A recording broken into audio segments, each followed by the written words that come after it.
뉴스에 시작합니다. 김희윤수입니다. 전 세계의 운명을 쥔 두 사람이 단판을 앞두고 있습니다.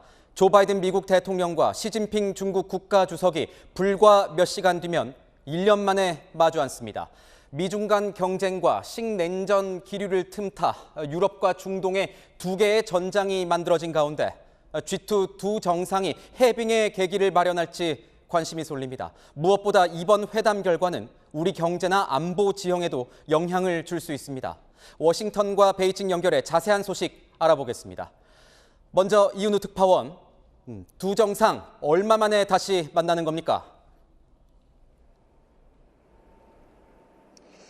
네, 9시간 뒤 양국 정상은 샌프란시스코 인근에서 4시간 정도 회담을 갖습니다. 지난해 11월 인도네시아 발리에서 열린 G20 회담 이후 1년 만인데요.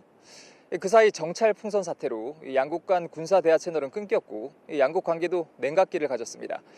바이든 대통령도 이곳 워싱턴을 떠나면서 이 부분을 먼저 강조했습니다. Being able to pick up the phone and talk to one another if there's a crisis. Being able to make sure our military still have contact with one another. 경제 상황이 좋지 않은 중국으로선 사회 불만 진화를 위해 미국과의 갈등을 해소하는 것도 우선 과제입니다. 지난해부터 미국은 반도체 수출을 통제하고 투자를 제한해 왔는데요. 바이든 대통령은 회담에 앞서 이른바 디커플링, 공급망 분리 의도가 없다며 손을 내밀었습니다. 시 주석을 배려해 정상회담 장소도 정해졌습니다. 샌프란시스코에서 40km 정도 떨어진 관광지 피롤리 정원에서 열리는데요. 중국 화초로 꾸민 정원에서 함께 산책을 하며 유대도 쌓을 것으로 보입니다. 네, 그렇다면 이번 정상회담에서 미국 측이 얻고자 하는 건 뭡니까? 네, 백악관 측은 이번 회담의 목적 중 하나로 우발적인 군사 충돌 방지를 꼽았습니다. 양국은 대만과 남중국해 문제 등을 놓고 첨예하게 갈등 중인데요.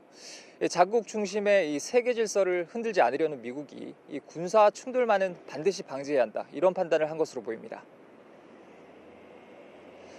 이와 함께 미국 사회의 시급한 문제는 좀비 마약으로 불리는 펜타닐인데요. 단속을 위한 협력도 논의하는 것으로 알려졌습니다. 장기화되는 중동 전쟁도 바이든 대통령을 궁지로 몰고 있는데요.